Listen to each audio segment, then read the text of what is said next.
Welcome to the Church Solutions Podcast, brought to you by JSL Solutions.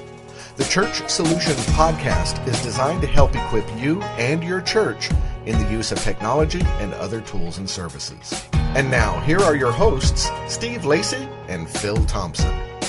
Well, hello and welcome to the Church Solutions Podcast. Hi, I'm Steve Lacey. And my name is Phil Thompson. We are with JSL Solutions, and we do this podcast every week, as you probably have figured out by now. If this is your first time here, we're a company that does tech-related stuff. Right, exactly. We serve ministries, primarily with tech-related stuff, but we, as you mentioned before, have been in leadership quite a while. We kind of been around the block, so we're sharing broader than the tech industry kind of items. Yeah, we do. And again, we do streaming video, we do mobile apps, we do website, church management tools, and all that stuff. And today, Steve, because we have both been involved in our local churches for a long time, that's one of the reasons we don't always talk about tech stuff. And we are not necessarily talking about tech stuff. What are we going to talk about? So we're talking about when to add a second or third service. So that's right. This is, and by the way, stay with us here, folks, because there may be some of you going, well, I don't care about this. But you might be surprised on some of the things we're going to talk about why you should at least consider adding a second service. Yeah, or even there's some elements, if you aren't going to add a service, there's some things I think we're going to talk about that will enrich your current service. Right, absolutely. So, all right, so let's just jump into it. I guess the big question is, why in the world would I want to add a second service, right? Right. So let me give people a little bit of my background. I have worked with churches for a long time, and I think this is the fifth church that I've helped go to multiple services. So I'm not a rookie at it. I'm not saying I'm this tremendous expert at it, but I have done it now 5 other times. So I can kind of tell you the do's and the don'ts. I can tell you what worked, what didn't work.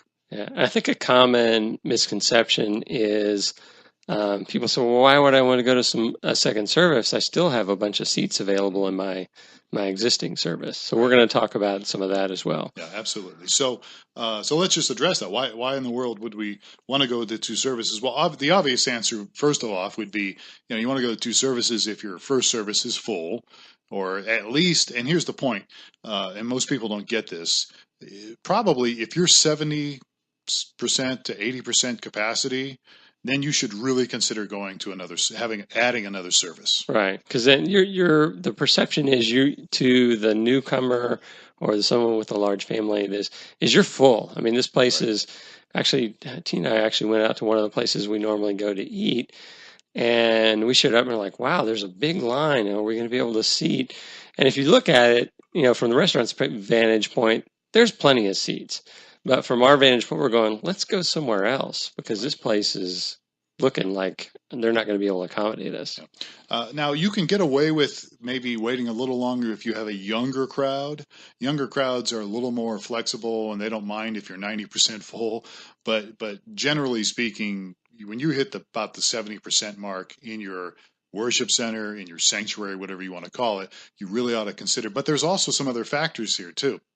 In fact, let me just share with you, I'm working with a church now who put up a facility about a year ago and filled it up pretty quick, but had plenty of room in their worship center. But here's the problem they ran into: parking, and their children's ministry was full. And so that's another thing you've got to consider. You may have a big sanctuary, but if your other areas of ministry are limited, like in this case, this church has just limitations in how many kids they can take. Well, they're trying to reach young families. And so if you're bringing your kids into this church for the first or second or third time, and the children's ministry is just packed with kids, it's, filled up or close to filled up, most parents are going to say, I don't want to do this. Right. Too much hassle. Well, and you're concerned. If you don't know the people very well, right, you're like, okay, what's going on? This room is full. It's full of kids going all over the place. Now, there are some parents that just say, good, get rid of them. Let's just get rid of them for an hour or so. But, so that's a thing you really should consider, not just your worship center, or your sanctuary, whatever you want to call it, but parking, too. Parking was another issue. there'd be four or five parking spaces.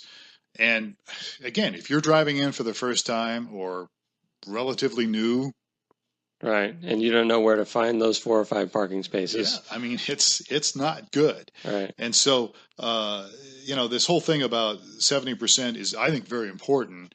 But I think that you also got to look at other avenues as well. Right. Exactly. Yeah. So, where are we going with next? So, we've talked about being full. I would consider this when you're going to go to multiple services. You can grow if you go to multiple services.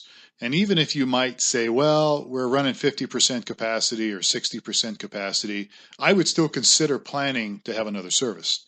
Right. Studies have showed that you'll grow, if you do it right, you'll grow by 20% in a year by just simply adding another service. Right. And there's things you can do. I mean, going to another service is going to open up some avenues, some things for you as well. And there's things you can do with your existing service. One of the things that we do at our church is you don't want to have a 10% filled sanctuary or a 20% filled sanctuary, because then it starts looking like, where is everybody? Right. And so some of the things that we do is, we have advertised in the past as a cafe environment, and we'll have tables with chairs set in the sanctuary. Yeah. And what we'll do is if it's going to be a service that's not, widely attended, we'll start off with fewer seats and add more tables, make the place look a little fuller than it may really look. And so it gives the appearance of, you've got a fairly full crowd. And then what we'll do is we'll, as more people show up and we want to maintain this, not getting to the 80% mark, we'll add some more chairs on the fly. Yeah. So there's things that you can do, even if you aren't running at capacity, in order to take advantage of the multiple services. Because when you move to multiple services, as you're going to mention here, I'm sure that, there's things that open up for opportunities for growth will exist that you wouldn't have without the additional service. And you really bring up a good point about moving the chairs around and putting tables up. Now, I realize there may be some people listening to us, their churches just have pews, and that's going to be a little bit of a bigger challenge. But that's exactly actually what we're doing now. We, the church I'm working with, we decided to go to multiple services. We should have done it a year ago, but it took a while to get people thinking about change. And that's another thing we'll talk about here in a moment is, when you talk about introducing a second service, you're going to have a lot of people that will give you resistance because it's like, why should we do that? I'm just happy here. I won't be able to see Betty anymore. Or I won't be able to see Bobby anymore. We'll get to that in a moment. But one of the things I want to stress what you just mentioned, because it's very important. You can, if you've got the ability to, I don't know if I want to use the word manipulate the room, but modify the room might be a better word to use. Modify the room. You should really do that, because as a speaker, and I've been pastoring and speaking in the churches for a long time. There's nothing worse from the speaker's viewpoint to get up there and the place just looks empty. The energy level's down.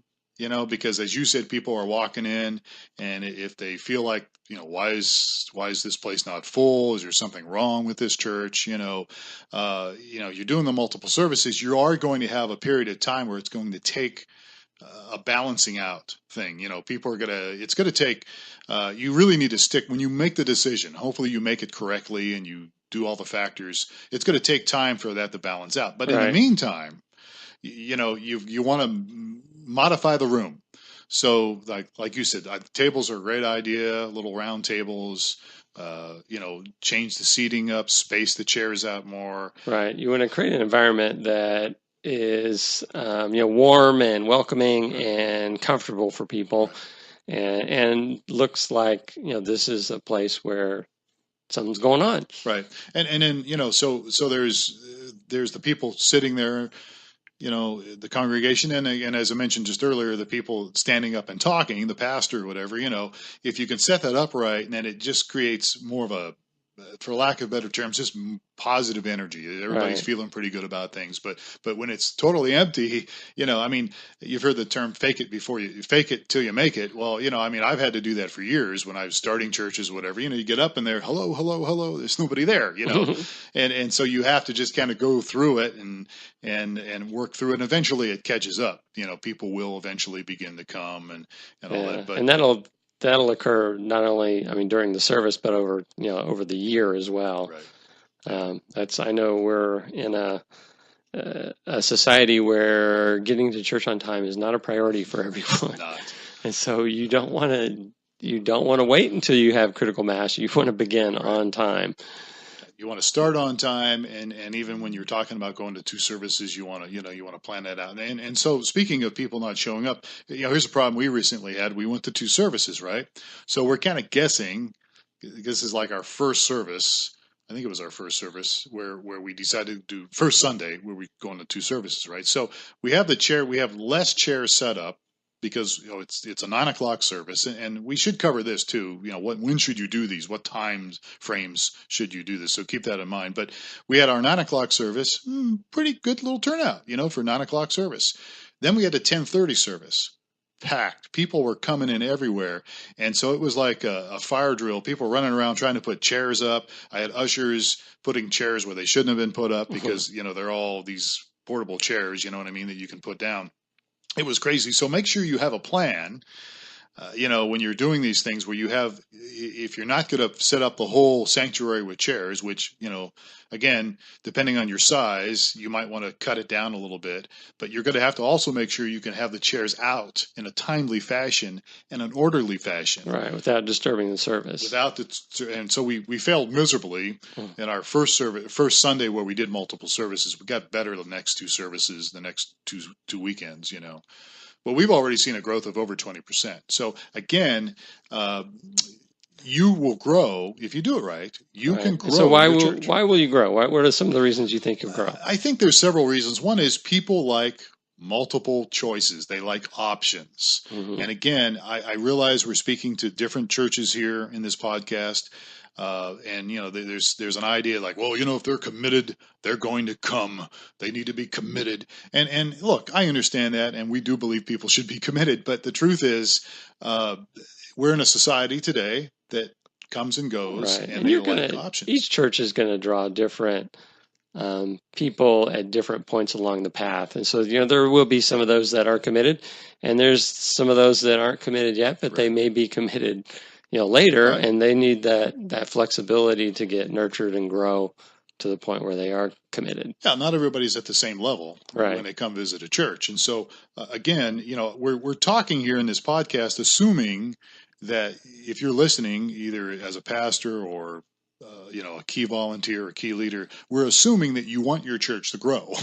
We're assuming that. There are some churches that don't really want to grow, but if you don't grow, you go the other direction. So again, multiple options gives people some freedom to come and decide where they want to go. Right. Some people like coming earlier and then they have the rest of the day to watch football or just do whatever they want with their family.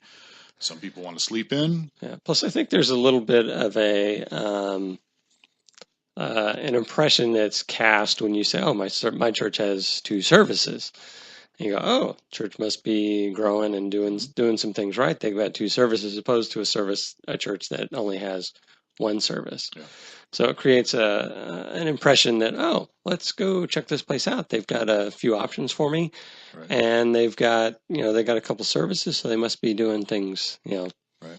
Well. And I just had somebody say that to me yesterday. She happened to find out where I attended church, and she goes, I just saw your sign. It said you're going to 2 services. You guys must be growing. And yeah, we are growing. But again, it created a positive impression that, you guys must be doing something right. Right. and so, yeah, absolutely. So going to 2 services, what was your original question? Why should you do it or whatever? What are some of the benefits of going to multiple services? So providing choices for people. Growth. You're going to grow. Yeah. Again, if you do it right, and I'm assuming you're doing it right, because if you really need to go to 2 services, you must be doing something right. And so you want to, and not only are you going to grow with numbers, but you actually will grow financially. the same studies, and I don't have them in front of me here, but there are studies out that show that churches will grow not only with people, but your income will also grow. And so that's also something to consider. So, the bottom line is you want to reach people. Hopefully you do if you're listening to this podcast. And so when you go to a second service, if you do it right, I emphasize doing it right. If you're going to do a second service 12:30 in the afternoon, may not be a good choice. Right.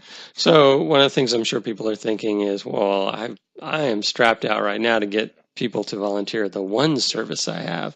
How am I going to get the second service set up as well? Well, that's a challenge, and we should probably move into that because there are some challenges to doing this. First of all, my opinion is you need to really begin to talk about this going to two services early. You need to start preparing people for it, and not just like, hey, we're going to do it, but give them the vision of why you're doing it, why you think it's a good idea. You need to make sure your leadership team is on board, first of all, with the idea. Mm-hmm. And if they're not on board, don't do it. But you really need to get them on board. And then from there, then you need to communicate it. And you need to over communicate, if I can use that term, because people don't get it. In fact, this church I'm recently working with, well, why should we go to two services? I'm not going to see my friends and we're going to need more help, with ushers and greeters. And those are valid, really, they're valid concerns. They're valid questions. So the way you begin to work on that is you start ahead of time and you start giving people kind of cast the vision for it. Yeah. Why are we doing this, guys? Why do we have church? Is church just about you and me, or is it about reaching other people? Is it helping other people grow, reaching families? Right. And where do you see this church 1 year, 3 years, 5 years down the road? And how are we going to get there? Yeah. So you do need to kind of get this out ahead of time. Not just a week or two ahead of time, but you really need to be talking about it probably months ahead of time. And begin to prepare that and get your people on board and give them opportunities to give you feedback. We actually had meetings and we talked about it. And we gave people an opportunity. Hey, here's what we want to do. What do you think about this? And we had people raise, again, very legitimate questions that I just kind of mockingly said, because it is legitimate. And you may not see your friend every Sunday anymore. But there's ways to overcome that too. All right. So, exactly. Which we can get into if you want. But the other thing I think you need to look at is a lot of churches have Sunday school classes. You and I come from the churches we've been with. We don't really do Sunday school classes. Yeah, not for adults at least. Not for adults. For kids, yes, but not for adults. And so I realize there may be some people listening here that their church does Sunday school. So what do you do with that? So you have to really think that through. You need to really look at that. So you may not want to eliminate Bible studies and Sunday school classes, but you may need to move them to a different night, maybe, something like that. Because again, if you're trying to reach newer people, the newer people probably don't care a lot about your Sunday school right now. They might later. Right. So you need to move that around and work that around, which is going to mean you're going to have to communicate more with your leadership and your people involved. I know with some churches I actually visited in California, they would have multiple services, but they did their Sunday school. You would go to Sunday school at 9 and go to church at 10:30, or vice versa. So go to church at 9 and go to Sunday school at 10:30. But you're suggesting either do something like that or shift the Sunday school to another night of the week? Possibly. Again, every church is different. Every culture is different, So I think what you just mentioned is good. I know there's churches here in Tucson that do that very thing. They have a 9 o'clock Sunday school, and then after that, you go into the service. Right. And vice versa. You might have a 9 o'clock service, and then after that, you go to your Sunday school class. So, there are people that do that, and it works. But again, the obstacles that you face in doing this, you need to put a little bit of thought into it. It's not going to be necessarily easy. And again, let's address the other question. Well, I'm not going to see Betty Lou anymore if we have 2 services. Well, consider a couple things. Number one, you can only have so many friends anyhow. We've studied this out for years. Studies shown you only have so many friends. Okay? I'm not saying you dismiss Betty Lou. But despite what Facebook says, you can only have a relationship with 150 people is what the studies show. And that's actually, I've heard less, but that's and really good friends. So I'm not saying you just blow off somebody now. Well, too bad you're going to the first service, but you need to understand that you're not going to be friendly with every single person. You can't have a relationship with everybody in your church. Right. You can say hi to them and all that stuff. So something that a lot of churches I've worked with really push, and that is small groups that meet during the week. Small Right. groups, Bible studies that meet during the week, activity groups. We call ours activity groups that meet during the week. That way you can still maintain some close relationships during the week, and then you can go to the service whatever you want. Yeah, that's exactly right. So if you don't have that, if you don't have groups that meet during the week, again, that's something to consider. And remember, we're talking about, how can you help your church grow over the long term? How can you continue to grow and prosper as a church? So some of this stuff you may have to begin to implement, and it may take you even a year. Yeah, and that's another step along the way of growing, maturing the people that are coming. They're initially not going to come to Sunday school. They may show up at your service, and as they grow in their walk, they're going to start to consider, a small group to join during the week or going to Sunday school, that sort of thing. Yeah, and I would certainly, as a leadership team and as pastor, I would certainly really kind of push that, small groups, because that really is a key to people's spiritual growth and building relationships, small groups. And so I would push that. I would not hesitate. I would make it part of my agenda, so to speak, where it's in the bulletin. It's even incorporated in your messages. And again, as we're talking about multiple services here, as you're getting ready for this, incorporate these things in your message. When you're talking about some topic, mention it. This is why we're going to 2 services. Maybe talking about Jesus reaching people or whatever. Well, we want to reach people. So you get what I'm. It needs to be a part of the church in everything you see and hear. Right. Now you have something kind of unique with what to do with your teens as you're making this transition. Do I? I don't remember that. What did I put? I wrote this thing about 2 years ago. Oh yeah, well you're talking about student groups. Okay. And one of the things you're mentioning is not having the services compete with the student groups, but potentially move the youth group to another night of the week, and then get those youth into church in both a role of attending church every week, as well as potentially serving within that service. Yeah, I remember that, and I remember thinking about that. I honestly probably wrote this about 2 years ago, but I think that again, every church is different. Every culture is different in the church. But if you want your youth to begin to grow spiritually and begin to connect, I think it's good to have influence them with adult teaching. Right. As well as not, and I think it's good to have youth groups, and I think you should have youth groups. But I think if you're just throwing your kids in a youth group and not having them involved in serving, involved in even participating in your service, I think they're missing out. Right. That's just my opinion. Somebody may sit there and disagree with me. So, the other element I think is important. If you can get the youth to get involved, it's going to create a different appearance for your church. We've got an 18-year-old usher out here that knows, that's really sharp and on top of things. This is a really young, they're using their youth, and it's creating a youthful environment for the, for the church. When you get young people more involved, it will really help your church. In fact, there was a church years ago that started here, and I'll just mention their name. It was Calvary Chapel here in Tucson, Arizona, and there's several Calvaries now. But back in the 80s, it started, and they just had a lot of young people, and they had young adults as well as some young families and stuff. And those young people just attracted more young people, and it just there was just this exciting time is, and again, you need a mixture of old and young, but there was just an exciting time, and they grew like crazy.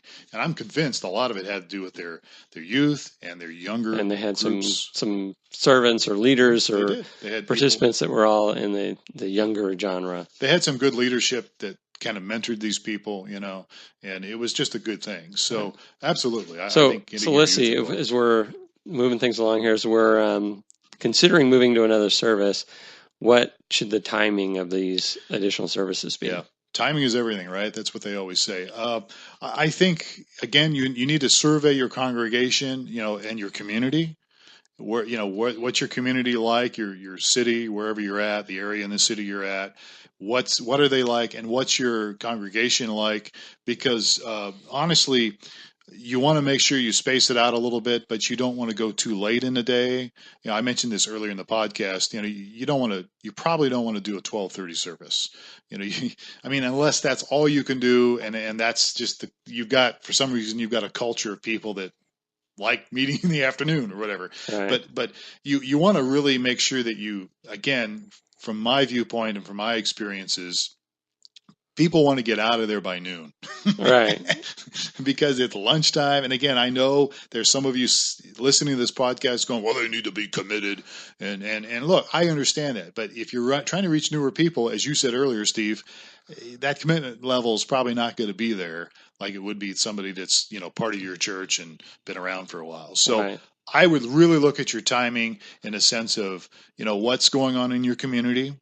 If you live in Green Bay, Wisconsin, you got the Packers, maybe you want to adjust things. I know that sounds like you're compromising, but maybe you want to adjust your schedule so that you don't interfere with certain activities, events, U of A games or whatever, but honestly, you need to take a good look at all this stuff because you're trying to reach people that don't maybe go to church all the time. And Sunday is a special day of the week for people and families, independent of whether they're going to church or not.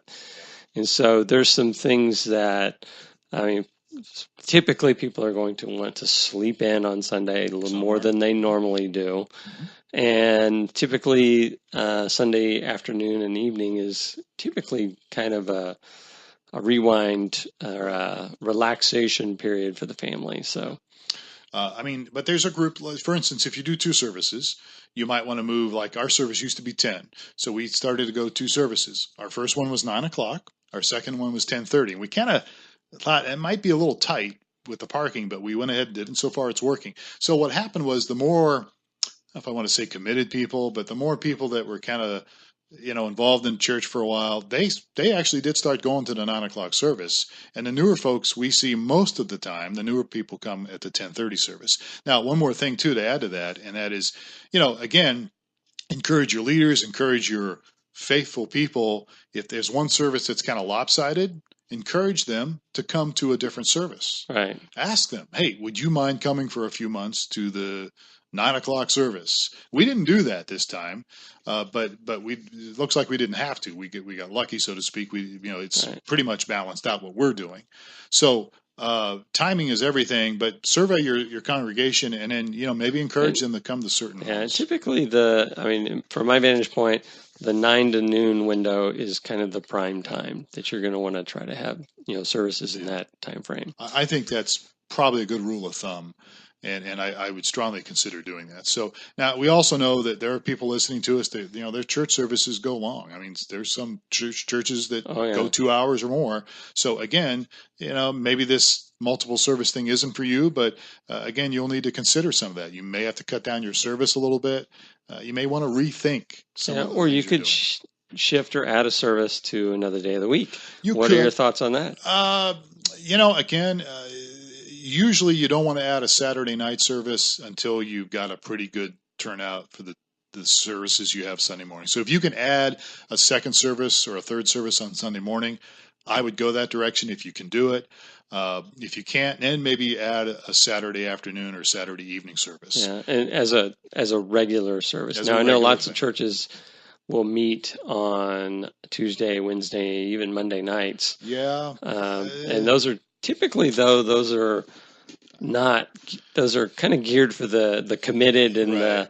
They're kind of a special service, not the regular weekly service. And that's fine. You could do that. But if you're trying to reach newer people, when new people are looking at going to a church, what day do they think about? Yeah, they think Sunday morning. Okay. And so I would consider, staying with Sunday mornings. And then, if you're full Sunday mornings, you can't add another service, then look at a Saturday evening service, and that would be something that you would find. So guess what? We're out of time. All right. So folks, if we can help you with this or anything, here's our email, support at streamingchurch.tv. We actually have a lot of experience working with churches and not just tech stuff, but we do obviously tech stuff, as we said at the beginning of the broadcast. Check us out on iTunes under Church Solutions Podcast. Give us a review. Like us, let us know if, how we're doing out there. We'd love your feedback. We'd love a review on iTunes, and we're also on what are we on? YouTube. We put the audio on YouTube, and We're also on newmediaministries.tv. So, Steve, we are out of time. Thanks for exploring this important topic with me. All right, it's great being here, folks. Thank you for listening. Have yourself a great day. We will catch you next time on another edition of Church Solutions Podcast.